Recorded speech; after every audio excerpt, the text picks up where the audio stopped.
Brass for Africa has developed into an organisation where we are using music to engage disadvantaged young people and communities, and then we can work with them through the music on perhaps wider issues that they're experiencing.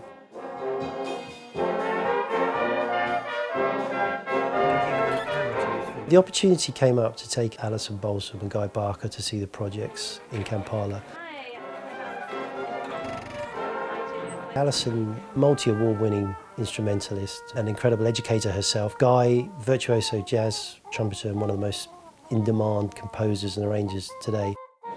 So you play trumpet? For them to come out and for the children and young people we're working with, aspiring musicians, to meet and perhaps gain inspiration from Alison and Guy and talk to them and interact with them, yeah, an opportunity not to be missed.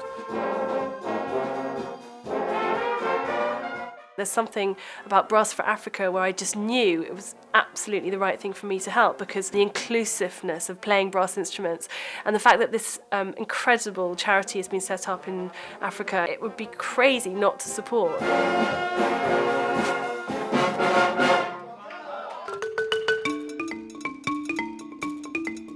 Brass for Africa is something I've known about for probably about 18 months. I was introduced to Jim Trott, who's a pilot for BA, and he told me some stories and they really, really touched me.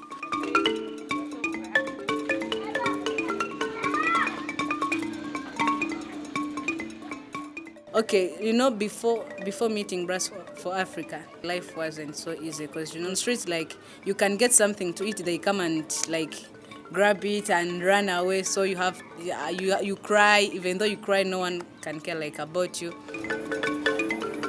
When I was 4 years, my father died, so that's where life started to be difficult. When Brass for Africa found me at Emily Sada, my life started transforming.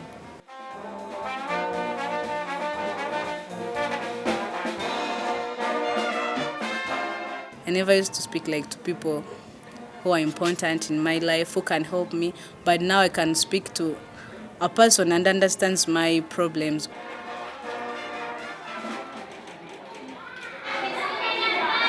Two of the most important projects for us are in orphanage homes. In fact, they're more like poorhouses, the Good Shepherd Home and the Bethlehem Orphanage. We have disabled, both physically and mentally, but the music lessons and the inclusion of the music is the highlight of their week. Can I share with you?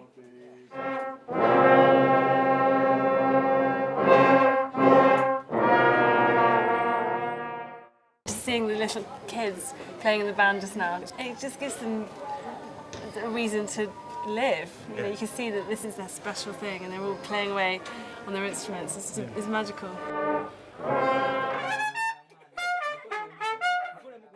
All music, if it's played correctly and played with your heart and soul, it communicates greater than any language, and it can transform lives. Some people would argue you don't need music like you need food and water, but I would disagree with that, because it's about flourishing as a human being, not just surviving. And it's proven in so many different ways how music can completely change people's lives.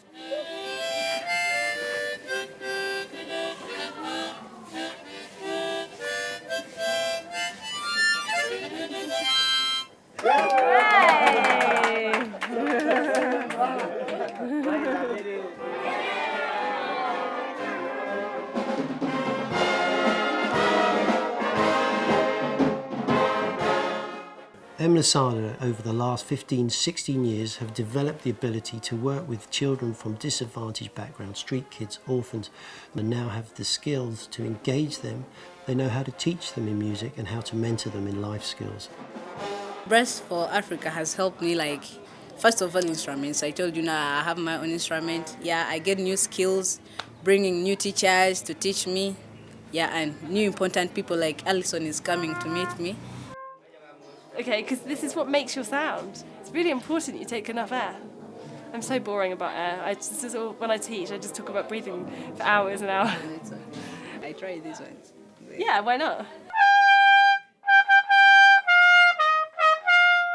Yeah, that's really good.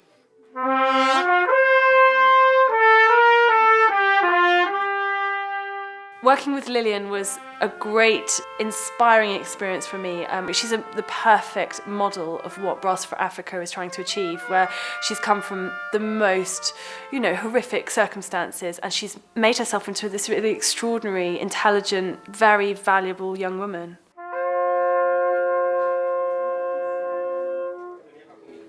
Beautiful. There is a project within the Catway slum called the Mummy Foundation that we've been involved with right from its inception. They have facilities to learn and laugh and be safe.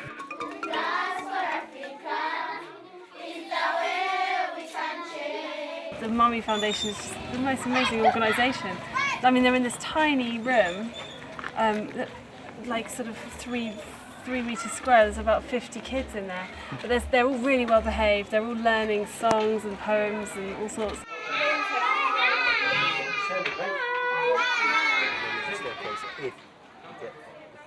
Now we have secured funding and support to buy a new plot of land right in the heart of the Catway slum, and we're in the process of building a brand new facility and refuge, an education centre for that community. About 10 times the size of the last Yeah, one. and you look around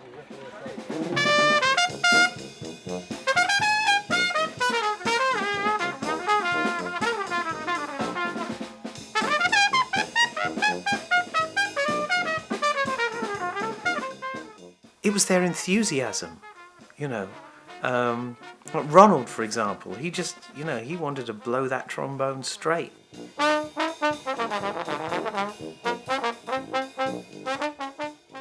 It gave him this purpose. You could sense excitement, wow, we're going to go out and we're going to play music and we're going to really play as well as we possibly can. Very wonderful to have you. First of all, you're a big person, jazz personality, to come and play with artists will be no pressure. And then I've learned something from you whereby the technique of soloing very fast. So it gave me a morale so that I can try it on my drum. I shouldn't play that many notes. I shouldn't. But it sounds That's wonderful. A mistake. Oh, okay. It sounds wonderful.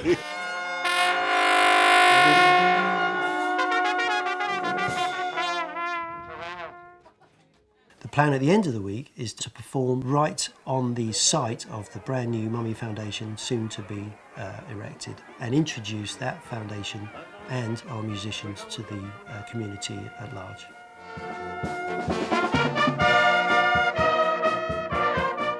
I mean, the thinking behind Brass for Africa, of course, is, think of the trumpet. It heralds and says, here we are. And that's what we were doing that day. This great concert was for a really important issue, building the Mummy Foundation.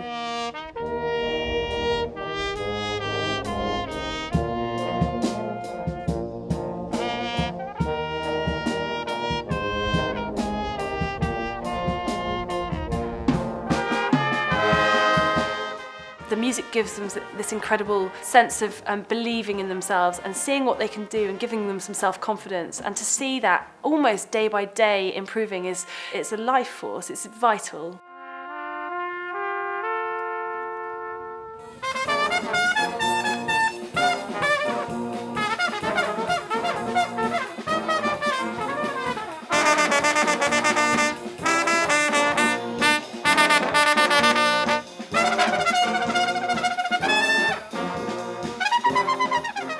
I always hear people talk about life-changing experiences, and when they tell me, I look at them and go, well, that's not really life-changing.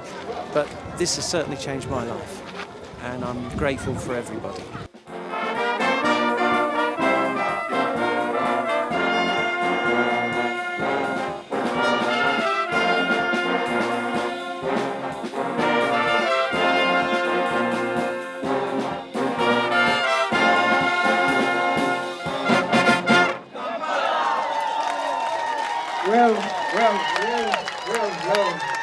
Welcome back from Owino Market.